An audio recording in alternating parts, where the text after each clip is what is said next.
So this is Miss Jem Sombiliano, your PNL lecturer for tonight. So to all future registered nurses, no?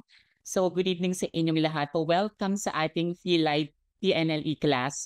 Sige. Next, your multiple sclerosis. Your multiple sclerosis. Ma'am, ano po ang multiple sclerosis? Your multiple sclerosis is the myelination of the PNS. It's an autoimmune disorder.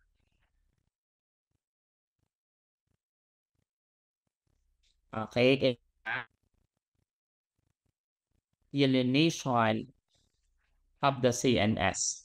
So when I say CNS, it affects the brain, the nerves of the brain, and also the nerves in the spinal cord. Ma'am, pwede po ba ako magtanong, naapektuhan po ba peripheral nerves? Okay, anong tama? Masagot. Naapektuhan din ba ang peripheral nerves? Nerves in multiple sclerosis. Naapektuhan din ba ang peripheral nerves? Yes or no? Yes. Okay, very good. May also affect the PNS. Okay? Lalagay ko dito ha, pero it's more of CNS ha. Note. Okay, may also affect the PNS. Okay? May also affect the peripheral nervous system. Okay? Sige, pero predominantly it's more of CNS ha. Tandaan niyo mabuti ha. Okay? The myelination, it's damage in the myelin sheath. Okay? It's the damage in the myelin sheath.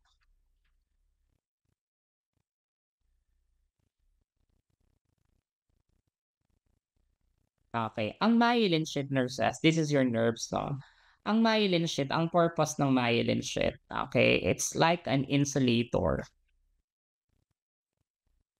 Okay? It's speed.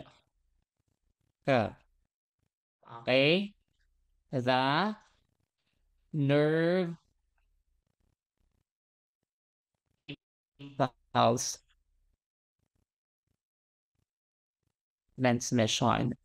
Ang lagi kong example sa mga nurses, if this is the nerve, right? Dendrites, axon terminal, and it covers with the myelin sheath.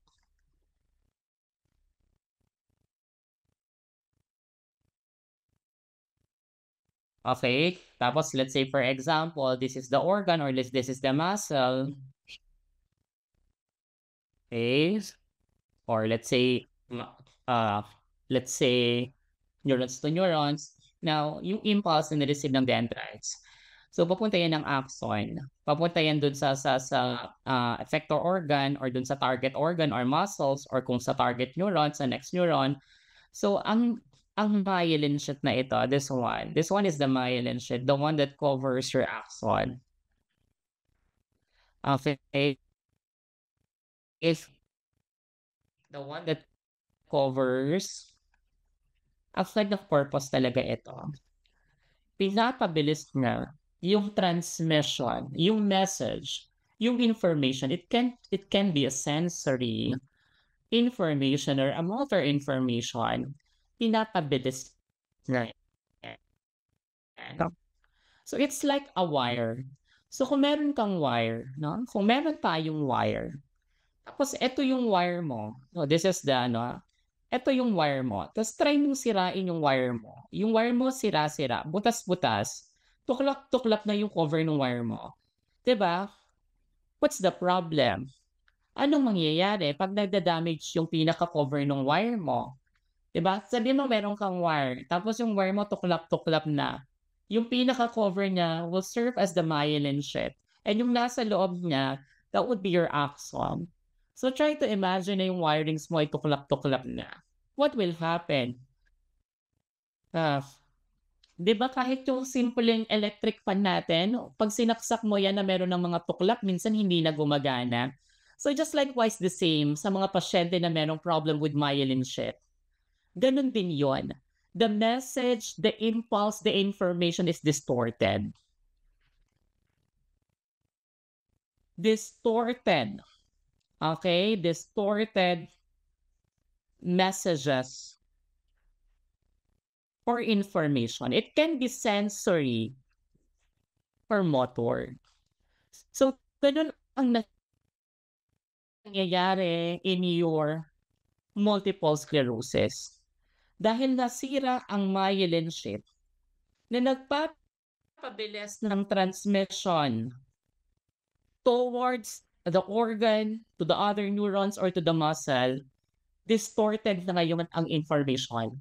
Distorted yung message. It can be sensory or motor info or message. So that's the problem. That's why they call it multiple.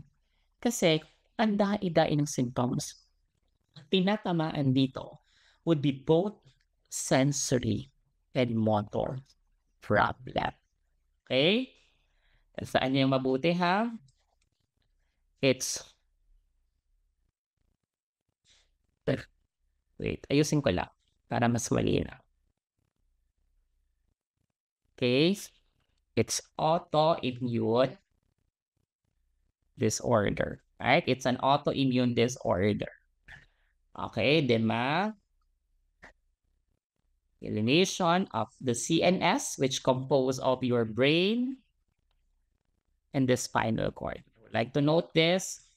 Okay, may also affect the PNS.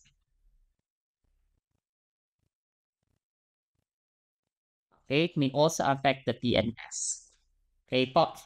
So ano bang bahagi ng PNS natin? The spinal nerve and the cranial nerve. Okay? So, the demyelination, damage to myelin sheath, distorted, okay, sensory and motor information. So, ganyan ang nangyayari. Okay? Ang multiple sclerosis po, nurses, ay relapsing, no? It's kaya siya tinawag na multiple with multiple symptoms. Siyempre, yung symptoms yan both sensory and motor. Okay? And it also what? With relapsing and remitting. Ang ibig sabihin po ng relapsing and remitting means they come and go. No? Come and go. Ano pong example natin dyan? Kunwari, ganito example niya na. Kunwari si Ma'am Jem. Huwag na pala ako. Kunwari, pili na lang ako ng estudyante dito. Kunwari, hindi, charot lang. Okay. Sige. Ayaw talaga. Ayaw ko. Wala kasing cure yan. No. Pag mga autoimmune, wala kasing cure. Okay, ganito na lang. Kung ano ngayon, kunwari noong 2020, pandemic. Kunwari noong 2020. Okay? So, it's come and go over time and space. Yun no? Relapsing and remitting, relapsing and remitting over time and space. Kunwari, 2020, okay, 2020, ang unang naapektuhan sa'yo, kunwari, left foot. Okay, left foot. Then, come and go. Came back and disappear. Tapos, noong 2021, ang naapektuhan naman sa'yo, let's say, for example, yung right hand mo naman. Okay, tapos noong 2022, ang naapektuhan naman sa'yo, example, yung bladder problem naman, nagkaroon ka ng bladder issues. Okay? Tapos noong 2023 naman, nagkaroon naman sa mata mo naman tinamaan. Nagkaroon ka naman sa mata ng, let's say, sabihin na natin nagkaroon ka ng optic neuritis. Okay. Tapos noong 2024 naman, okay, ang tinamaan naman sa'yo, let's say, for example, yung left foot, right foot mo naman. Okay. Tapos noong 2025, tinamaan naman sa'yo, let's say for example, yung bladder mo naman, ay bowel mo naman, bowel issues naman. So ganyan ang ibig sabihin ng relapsing and remitting over time and space. Kada mawawala siya, pagbalik niya, may panibago na namang sintomas na magpapakita. Tas mawawala ulit yung acute episode niya, may magpapakita na naman panibagong symptoms over time and space. Ganyan ang ibig sabihin yan. It's relapsing and remitting over time and space. Kada babalik, mawawala, may panibagong sintomas. Kada mawawala, babalik, another symptoms. Kada mawawala, babalik, another symptoms. That's your multiple sclerosis. And we call it multiple because there's multiple symptoms, both sensory and motor. Did you get my point? Naiintindihan niyo po ako? So, ano po ba yung pathophysiology niyan? So, yung basic patho niyan, nurses, yung antibodies mo, the abnormal antibodies, dito na lang, yung patho niya, yung basic patho niyan, it's an autoimmune, tama? So, yung abnormal antibodies, ang ginagawa niyan, inaatake niya, okay, yung myelin sheath, specifically the oligodendrocyte. Okay? So, it will damage, okay, or the myelination of the myelin sheath of the CNS. Okay? The myelin sheath of the CNS. So, it will affect the brain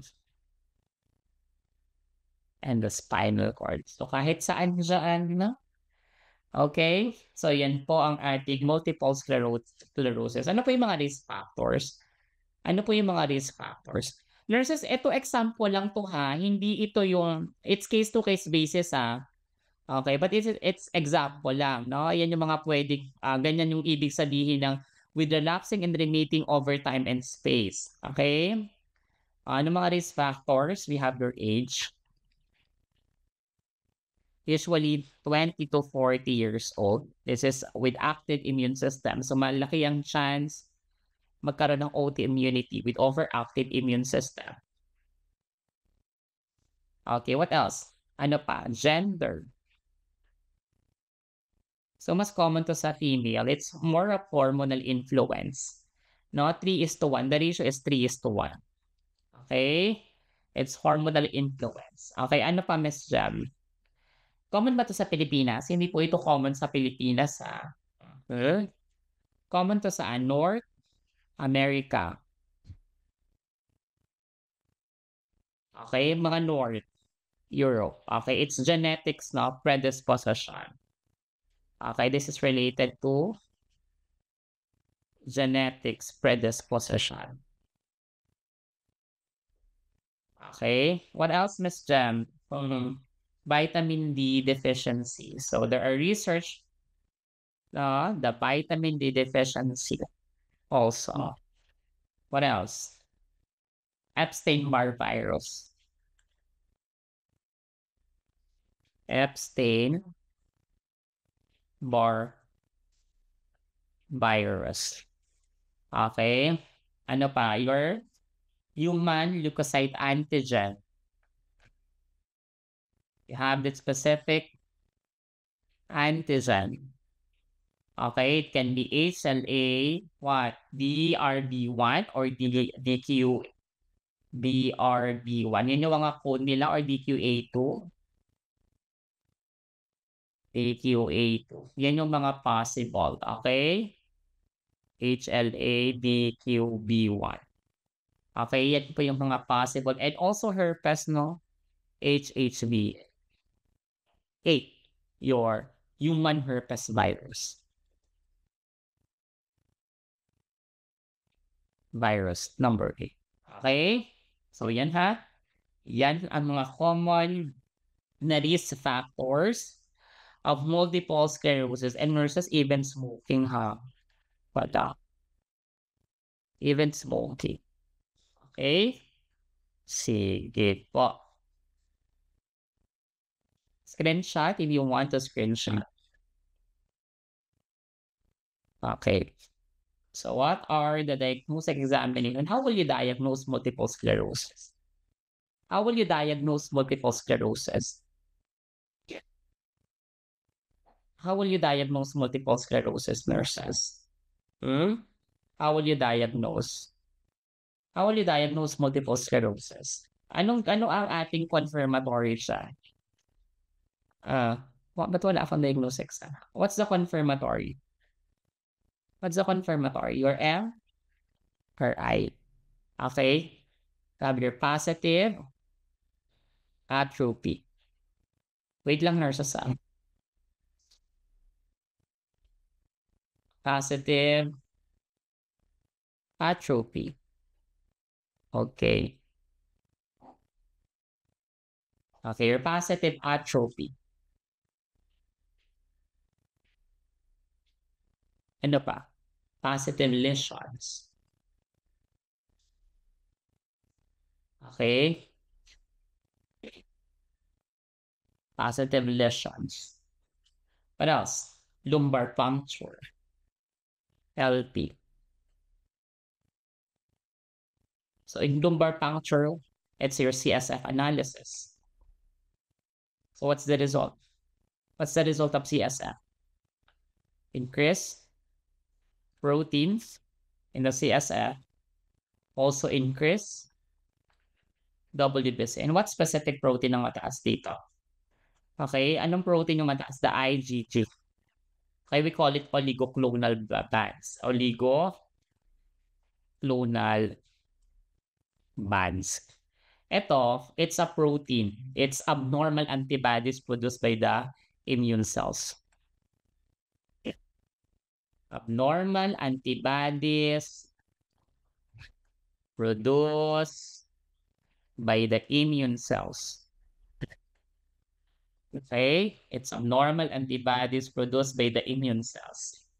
Yan ang ating diagnostic examinations. Okay? Ano po ang ating sign and symptoms? Let's check. Ano po yung ating sign and symptoms? Ito napakadaming sign and symptoms, but let me focus doon sa mga let me focus doon sa mga importante or mga unique signs. Okay? Makinig kayong mabuti kay Ma'am Jack. Sa sign and symptoms nito, makinig. Ito common ha. Ito yung mga common sign niya. Listen.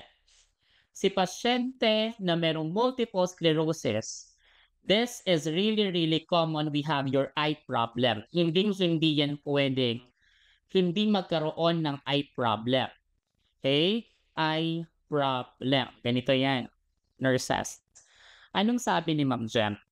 Multiple sclerosis is demyelination of the CNS. Si CNS, yan yung central nervous system which consists of the brain and spinal cord. Pero minsan naapektuhan ng TNS pero hindi ganun ka-common like the CNS. Okay, tandaan yung mabuti. Si TNS natin, nandyan yung spinal nerves. Tama? And we have the 12 pairs of the cranial nerve. So, ang peripheral nervous system natin, okay? Peripheral nervous system natin, si cranial nerve is a part of peripheral nervous system together with the spinal nerves. Ngayon, ma'am, bakit nagkaroon ng eye problem? Yung mata natin connected dyan sa cranial nerve which is a part of the PNS. Tandaan yung mabuti, nurses. Kaya tinatamaan yan. Kasi po, okay, listen, your cranial nerves is a part of PNS. Except the cranial nerve number 2, which is optic, okay, na ito ay bahagi ng CNS. That's why ang eye problem is very consistent in your multiple sclerosis. This is due to optic nerve damage. Ma'am, di ba sabi nyo ang cranial nerve peripheral? Yes. Pero meron tayong isang nerve na under ng central. It's the optic nerve. Did you get my point, nurses? That's why si pasyente ay very, very common na magpakita ng optic neuritis. Okay, so nagdi-decrease ang visual acuity ng pasyente. Pwedeng magkaroon ng blindness? Yes. Okay? Decrease visual acuity. Ano pa? Decrease color saturation. Okay? So, pwedeng mabulag? Yes. Okay? Meron yung visual field defect. Field. So, we call it scotoma. A partial visual defect we call scotoma. Ano pa? Diplopia. So, itong pakilagay ha. Consistent symptoms yan ha. Huwag kakalimutan ha. Your eye problem is a consistent manifestation in multiple sclerosis. Okay, why Ma'am Jem? Sabi niyo si cranial nerve bahagi ng PNS. Ang tinatamaan predominantly, ang tinatamaan is the CNS in multiple sclerosis. I'm not saying hindi tinatamaan ng PNS, but what I'm trying to say is that mas common tinatamaan ng CNS. Now, lahat ng cranial nerve ay bahagi ng PNS except the cranial nerve number 2, the optic nerve. That's why ang eye problem ay palagi, okay, consistent sa multiple sclerosis. Okay? Malinaw po tayo dyan, nurses. What else, Ms. Jem? What else? Ano pa? Ano pa ang mga symptoms nito? There will be what? There will be what? Fatigue. Yes. There will be fatigue. May muscle weakness, Ms. Jem. True, meron pong muscle weakness din yan. Okay. Ngayon, tandaan nyo to. Huwag nyo kakalimutan to. Ang fatigue nila, yung muscle weakness nila, okay, nag-worse yan or lalong nag-i-increase every time na ma-expose sa mainit. Ang tawag dyan is Otoff phenomena. Increase fatigue or worsening of the symptoms.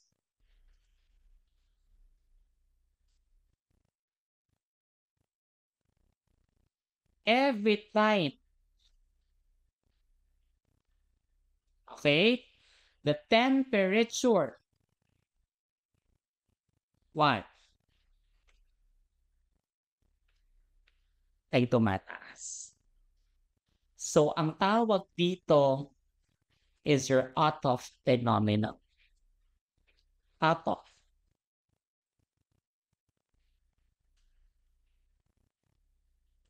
Okay? Naintindihan? Itin ko ha? Ang tawag po sa Otoff phenomena, yung fatigue, yung symptoms, ay nagwo-worsen every time ma-expose sa mga maiinit. Ano pong example ng mga maiinit? Okay? Example nito, hot shower or too much exercise. Okay? Because too much exercise gets the body warm. Increase body temperature. Right? Too much exercise will increase the body temperature. So, tandaan nyo itong mabuti, ha? Kasi pag nagmamanage ka dyan, madalas sa board exam, na-encounter namin, when it comes to management, it's a no-no for hot temperature pag multiple sclerosis. Kasi, lalong nag-worsen ng symptoms. Ang tawag doon is Otoff phenomena. Otoff phenomena. Okay? Malinaw tayo dyan, nurses, ha? Sige. Another symptoms. Okay na tayo dito, no? Sige, delete ko na to, ha? Delete ko na yan. Another symptoms, number 3. Yung common na lang kasi ang dami-dami niyan, eh. Basta yung consistent sa kanya, hindi ko yan tatanggalin. Okay? Siyempre, nurses, uncoordinated movement. So, okay, gait or movement. So, si pasyente, it's like meron niyang attack shock. So, alam niyo yung lasing, yung parang lasing maglakad. So, gano'n, okay? So, ang sensation nga daw niyan ay parang parang 'pag ina-explain nila, my tight is rough or my limb is tightly wrapped sensation. Gano'n 'yan, kaya sila ay parang uuga-uga. Okay, there will be a clumsiness ng kanilang mga extremities ng kanilang mga kamay. Okay, there will be clumsiness, okay, of your hands. So, kunwari may gagawin kang, meron kang kukunin, hindi mo siya makuha, may clumsiness siya, okay? Nalalaglag bigla, so yun yon. Okay, meron din tayong mga bladder and bowel issues. Eto common 'to, ha. Nurses, common 'to, bowel issues. Wait lang. This is very, very common, your bowel issues.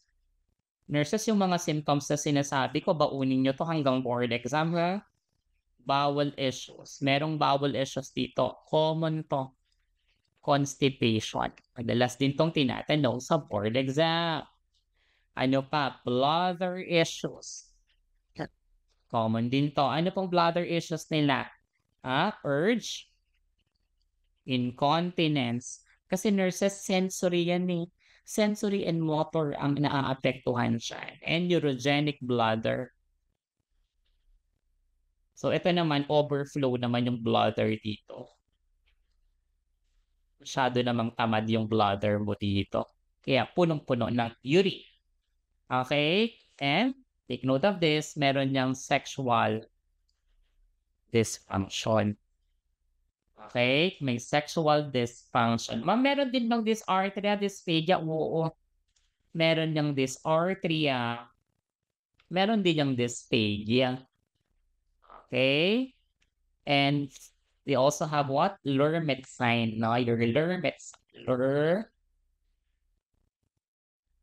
Paano to ginagawa? Paano yung ginagawa? The Lhermitt sign. Kunwari, finlex mo yung neck. Okay? So, neck flexion. Pina-neck flexion mo siya. Ano mararamdaman ng pasyente? Positive electrical sensation down to the spine.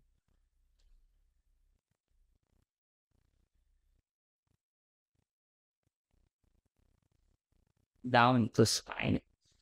Yan ang ibig sabihin ng Lhermitt sign. So, merong electrical sensation, para kang kinuryente, no? Pag ang pasyente, pinayuko mo, pina-flex mo ang neck, there is a positive electrical sensation down to the spine. We call it Lhermitt sign. So, yan po. Meron ding foot drop yan. Yan yung mga consistent talaga. No? Very, very consistent po yan sa kanila. Okay? Screenshot. And syempre, we have your this one, number N na tayo, 8, 9. Siyempre yung triad niyan, hindi natin kung kakalimutan. We call it Charcot's triad. Sobrang daming symptoms dito. Kasi nga, that's why we call it multiple sclerosis. The symptom, scanning speech. O, yan yung dysarthria lang. Yan yung dysarthria. Okay, intention tremors. Di ba meron silang pagka-clumsy? When you get something, when you try to reach something, nalalaglag kasi nanginginig. That's intention tremors. Yung tremors, nangyayari during activities. Increased tremors during activities. Kasi yung non-intentional tremors, we call it what? We call it resting tremors. And this is common in Parkinson's. But in multiple, it's intentional. Kapag non-intentional tremors, it's the tremors that happen or worsen at rest period. Okay? Kapag walang ginagawa. And there will be uncoordinated eye movement. We call it nystagmus. Uncoordinated eye movement. This is due to involvement of our cranial nerve number 6. Okay, due to involvement of your abducens nerve. Okay, kasi tinatamaan din ng peripheral. Okay, but it's more of central. Okay? Malinaw po tayo diyan, nurses, ha? So, yan lang. Yan na yan. Okay po? Ah, Next, diagnostic test. Ano po ang ating diagnostic examination for multiple sclerosis? Anong ginagawa natin diagnostic test dyan? Wala ata akong diagnostic test. Nalagay ko. Meron na pala tapos na tayo. Okay, sign and symptoms management. Okay, management naman. How will you manage patient with multiple sclerosis? Paano tayo magma-manage? O siyempre, kailangan avoid mo yung triggers. 'Di ba meron tayong out-of, no?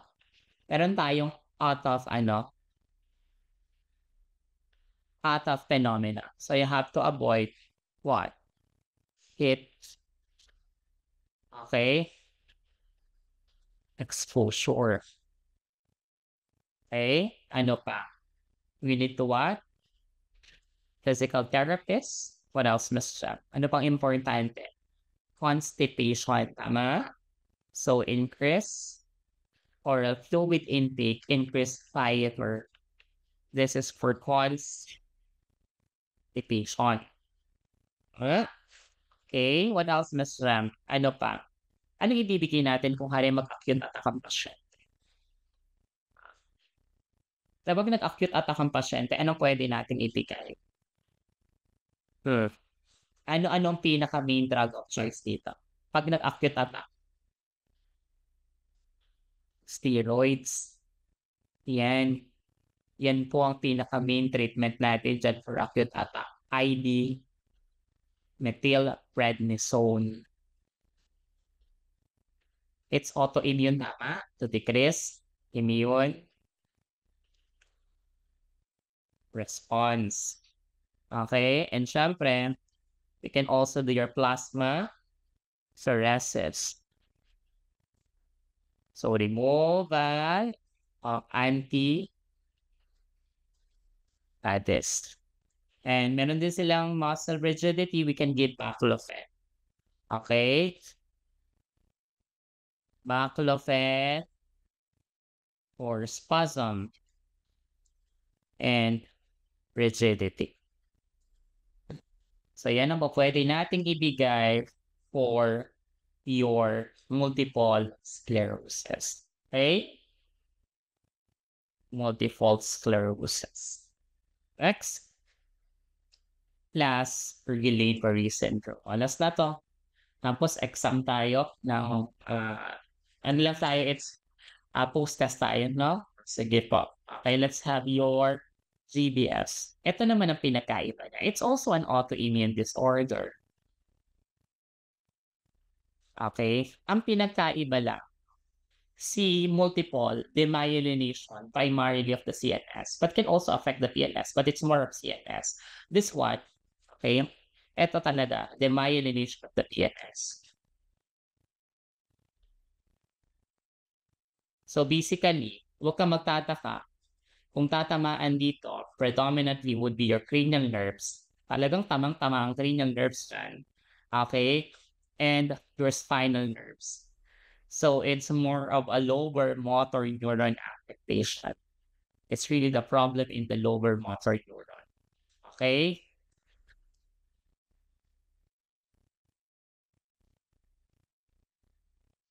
Neuron. Okay? That's the problem. So, cranial nerves, we have 12 pairs, except the optic nerve, no? And we have the spinal nerves of 31. Okay? 31. Ngayon, it's an autoimmune. It's really an autoimmune. Okay? It's autoimmune. Now, when it comes to pattern, yung basic mechanism niya, your immune system, ito kasi yan, nurses. Punta ako sa risk factor muna pala. Para mabilis tayo. Ganito yan. Itong pinagkaiba niya with other disorders. Okay? With other neuromuscular disorders. Gamitin nyo ito hanggang sa mag-NCLEX kayo. Kasi in the case study, madalas napapansin ko to. Okay? Ito yan. Ang risk factor niyan, ganito. Si pasyente, tatamaan muna ng mga infection na ito bago magpakita ng sintomas ng muscle weakness in GDS. Okay? Si pasyente na expose saan? G. GI infection. This is your Campilo. Tinanong to sa board exam. Hindi ko alam kung 2022. Campylobacter jejuni. Okay? Si pasyente na expose sa R, respiratory infection. Example, swine. Si pasyente na expose sa letter E, a Epstein-Barr virus or EBV or HIV. Okay, in others, maybe patient is exposed to lymphoma, and not exposed or nagkaroon ng lymphoma or nagkaroon ng lupus. Kasi 'di ba ang causative agent ng lymphoma, Epstein-Barr virus din. Okay, and ang lupus is autoimmune. So yan yung mga relationship niyan. Okay. So, Miss Jem, pwede ba yung vaccines? Alam nyo sa US, yung vaccinations, there are vaccinations like flu vaccine in the US, na after magpa-vaccine ng pasyente, nagde-develop ng GPS. So, itong mga ito, 1 to 4 weeks. Okay? After infection, kay ano kasi 2 to 3 weeks kay Brunner. But let's put na lang dito 2 to 3 weeks or 1 to 4 weeks after. Okay, the following risk factor after GI or respiratory infection, ito yung common kasi, doon nagkakaroon ng sign and symptoms. So mag-start yung onset of the symptoms. Yan yung GBS. Kaya pag iyan nilabas sa board exam at ang board exam ay maraming mga cheche-boreching case study or it's like parang maraming mga scenario. Okay? Lagi nilang nilalagay dyan. The patient had experience GI infection 2 weeks ago and manifest muscle weakness of the lower extremities. Matik yan. Yan lang ang iisipin nyo ka. Sabi ni Ma'am Jeff. Okay, nangyayari yan after GI or respiratory infection. It's GES. Okay? Sige, pato tayo ng content. Doon tayo sa pato ng content.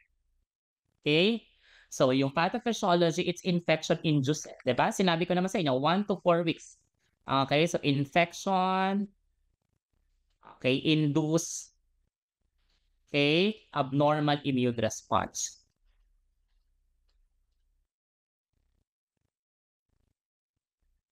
Okay. Ngayon, let's say, for example, 1 to 4 weeks or 2 to 3 weeks post GI or respiratory infection. Ayan. Mangyari kay pasyente.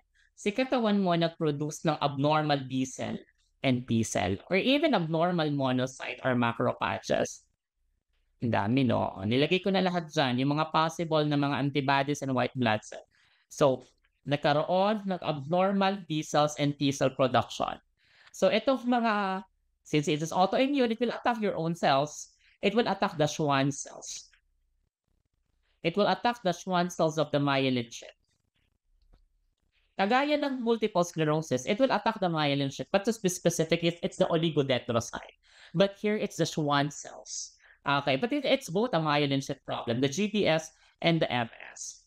So there will be demyelination. Okay? There will be demyelination. Okay, of your peripheral nervous system. So, kapag nagkaroon ng demyelination, distorted ang signal, distorted ang message, distorted ang information. Okay? Distorted ang information. And it's predominantly more of what? It's predominantly more of motor symptoms because we are talking about the PNS. Okay? So, predominantly motor symptoms. So, para siyang kagaya ng ALS. The ALS, purely motor symptoms. But here, predominantly motor, pero there are some sensory. Okay? There are some sensory. Kasi kay ANS, I say purely, lahat motor, no sensory. But here, predominantly motor, and there are some sensory. Pero we'll focus on motor kasi it's really a problem in the muscle. It's really a muscle weakness. Doon lang naman din tayo mapupunta dito. So what are the diagnostic examinations na pwede natin gawin? What are the diagnostic examinations na pwede natin gawin? We can do the lumbar puncture. Okay, the lumbar puncture, it's a CSF analysis. It's a CSF analysis. So the result, we have increased protein and your WBC is mababa. Okay, mababa ang WBC. How about the EMG? What's the result? Ganun din, decrease din ang conduction velocity. Okay, decreased conduction velocity and absence of reflex. Mahina ang pasyente. Okay, so that's the result. Ano pa? You can do your nerve biopsy. Taray, no, meron palang nerve biopsy. Yes. So, anong makikita mo dito? There will be infiltration dun sa mga nerve. There will be infiltration ng ano? Infiltration of what? Monocytes. Infiltration of your T cell. Yan. Saan? Dun sa nerve. Okay? Kasi it's autoimmune. Right? O, dahil sa pato natin, diba? Sino umatake? O, yan. Yan. Yan ang umatake.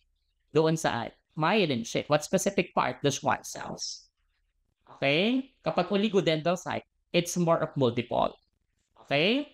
So now, Miss Jem. Sige, if you want to screenshot. Okay? Miss Jem, ano po ang ating sign and symptoms? Now, ang MG natin is descending paralysis. This one, there is a weakness here. There is a weakness.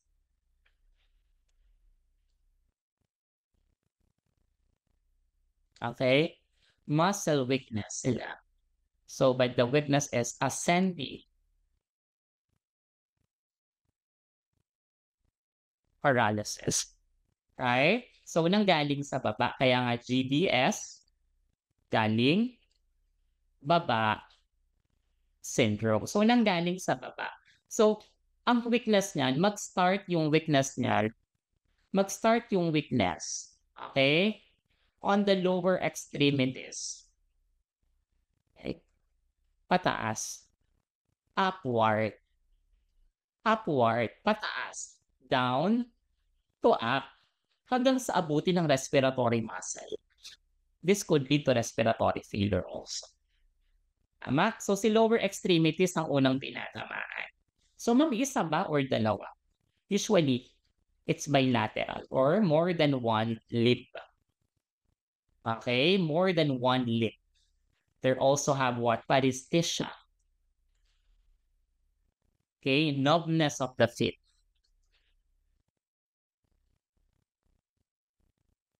Okay? Numbness of the feet. Meron din ba yung bulbar sign?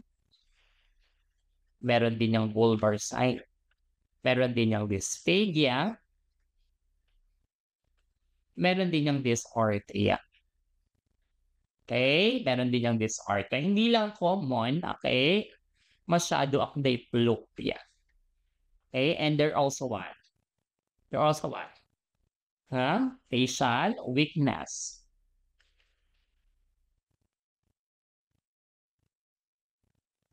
Ano pa, Miss Che? Ano pa? Ano yung weakness na kinakamatay niya? Siyempre, respiratory paralysis. Tooth weakness of respiratory muscle, which is the diaphragm. Okay? And also, our cardiac muscle. Pwede din ang pasyenteng mamatay with cardiac arrhythmia. Due to weakness, cardiac muscle. So, yan ang ating sign and symptoms ng Guillain-Barré syndrome. Okay? Ascending paralysis. Okay po. Now, meron tayong stage 10. Ito, importante ito. Si GBS, acute ano yan eh? Acute ang GBS. Yung stage natin, dito ko nasulat. Meron tayong acute stage or phase, plateau, okay, and we also have recovery. Pag tinanong kayo sa board exam na kanino yung this is the critical stage, na andyan yung respiratory failure. Pag nakalagay sa board exam acute stage, automatic at bedside, tinanong sa board exam to ano daw ang meron. Okay? Intubation. Okay, set. Suction machine. Okay, and syempre, may ECG. Yan ha, respiratory failure dyan. Kapag plateau, no changes in symptoms. No improvement then. It's like, ganun lang. Diretso lang. Pag recovery, eto yun, syempre, there is a positive regeneration of the nerve, specifically the axon. Okay, ito yung tinanong sa board exam before. Ano daw nasa bedside during the acute stage of GBS? Nandyan kasi ang respiratory failure, a respiratory paralysis. So, nandyan dapat ang intubation, suction, and ECG. Malino tayo ha? Sige. You may now screenshot, nurses. You may now screenshot in 5, 4, 3, 2, 1. Okay. Next. Okay, management. Management natin. For 1, anong management natin? Okay, anong focus natin dito? Okay, non-pharma. Sa GBS nurses, ang focus mo talaga siya, respite. Respite and cardio function. Lalo na to, ha? So, kailangan talaga patent airway. Napaka-importante. Okay? And what else na siya? Ano pa? Anong ibibigay natin during the acute stage? Ano ibibigay natin na gamot? What's the IVIG ha? Ito yung pinaka-unang treatment natin. Okay? IV to stop damaging. Okay? The nerves. We give IVIG. Yan yung natin ha? Yan yung main treatment natin dyan ha? Okay, you can also do plasmapheresis kasi it's autoimmune also, no? Okay, and paki-ready yung intubation, sinabi ko na yun sa inyo. Suction and ECG. Okay, and magbibigay po ba ng steroids? Alam niyo, ito medyo weird. Autoimmune siya, pero hindi effective ang steroids sa kanya. Kasi no. Avoid. When I say pag naglagay ako ng X, avoid yan. Kasi, okay, the exact mechanism is unclear, but according to research, it worsened or delayed the recovery. Okay, kaya hindi tayo nagbibigay ng mga glucocorticoids even though it's an autoimmune disorder. Unlike sa ating MS, no? In your MS, we can give steroid. That's the main treatment. Pero dito, we don't give steroid here in GBS. Okay? Because it worsened or delayed patient recovery. So, yan po ang ating ang ating neuromuscular disorder. So, once again, i-recap ko lang. Sige. Once again, recap natin.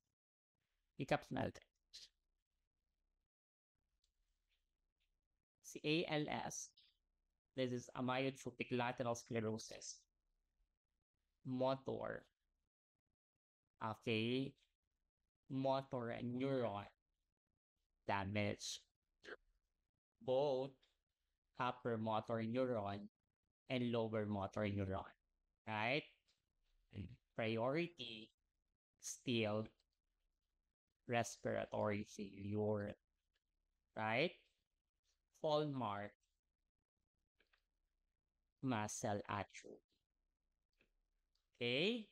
And take note, mataas ang glutamate. That's why ang drug of choice natin, we get Riluzole. Okay? Another would be your MG. Si MG, masyado, ang problem, it's an autoimmune, okay, disorder. Okay? Ang ALS kasi, it's ano talaga, no? Diba? Sporadic siya. Talagang hindi natin maintindihan. Autoimmune disorder. And speaking of this, masyadong mataas, masyadong maraming enzyme, and, okay, it's an enzyme, and there is a damage in what? Receptor. Nicotinic acetylcholine receptor. Right. Ang MG, okay, ito yung tinatawag nating descending hallmark is descending paralysis. So meaning to say, yung paralysis nanggagaling sa taas, pababa, downward ang pattern. Si MG, ganun din. Ang priority rin natin is a respiratory failure. Diba? Sige. Ngayon, punta tayo kay drug of choice is acetylcholinesterase inhibitors. Okay? Sige. And kay MS, naman, multiple sclerosis. It's also autoimmune disorder. It's demyelination of CNS, which is brain and the spinal cord. But there is affectation of some of the peripheral nerves. Okay? Ngayon, ang kanyang what do you call this? Ang kanyang signs and symptoms na very consistent, marami, no? Marami siyang hallmark, no? Marami talaga siyang possible hallmark. Pero, ang consistent na symptoms sa kanya, okay, kakalimutan, ang consistent symptoms sa kanya, okay, is eye problem. There will be optic neuritis, kasi anong sabi ko sa inyo, lahat ng cranial nerve bahagi ng peripheral. May isang cranial nerve na bahagi ng central, which is the optic nerve. This is due to optic nerve damage, right? Which is a part of CNS. The only cranial nerve that is a part of CNS. Okay? And there will be a bladder and bowel issues. Right? Okay, there will be constipation. Okay, may spasm dito. Actually, lahat naman sila. Okay? Okay, and then, aside from that, there will be ataxic gait. Okay? Napakadami niyang symptoms, ang daming unique sa kanya.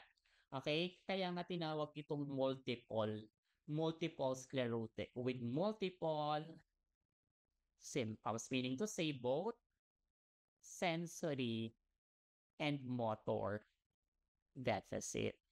Yan ang problema niya. Kaya nga ito, meron ding sexual dysfunction. Unlike yung GBS and ALS, it's predominantly, the GBS is predominantly motor and purely motor kapag ALS. Okay? Then possibly din tayo ng Bulmers. Ngayon, anong binibigay natin dito? The drug of choice during the acute attack, it's more of steroid eye. The methylprednisone. Okay? The methylprednisone. Lastly, your GBS. Okay? And don't forget, aside from that, we have your Charcot striate here. Okay? Your SIL. Okay? And your GBS, it's also autoimmune. Ito naman, demyelination of the PNS. Siyempre kung PNS yan, purely or predominantly yung cranial nerve ang involved tsaka spinal nerve. It's predominantly motor. Ang hallmark nito, nanggagaling ang weakness pababa, pataas. So this is your what? This is your ascending paralysis. Gagaling baba syndrome. So, pag ganon, okay, paakyat ang kaniyang symptoms. Okay, your ascending paralysis. And syempre, kagaya ng iba, priority dito is what? The priority is respiratory failure. Okay? Kay MS, okay, avoid natin pakidagdag mangyari yung cut-off phenomenon. Yung kapag na-expose sa mataas ng temperature, nagwo-worsen ang symptoms. Okay? Ma'am, kay MS po ba tinatamaan din ng respy? Yes. Indirectly, pwede. So, ibig sabihin pala, lahat sila. Okay, generally speaking, kapag pinag-uusapan mo neuromuscular disorders, lagi kakambal nila respiratory muscle paralysis. Yes. And that's the priority. With all your neuromuscular disorders, ALS, your MG, your GBS, your MS, lahat sila. Most common cause of death would be respiratory failure. At iyan yung babantayan natin kapag tinatanong sa board exam priority. Okay? Once again, kapag tinatanong sa board exam priority, respiratory muscle paralysis will always be your priority. Okay po? Sa lahat ng klase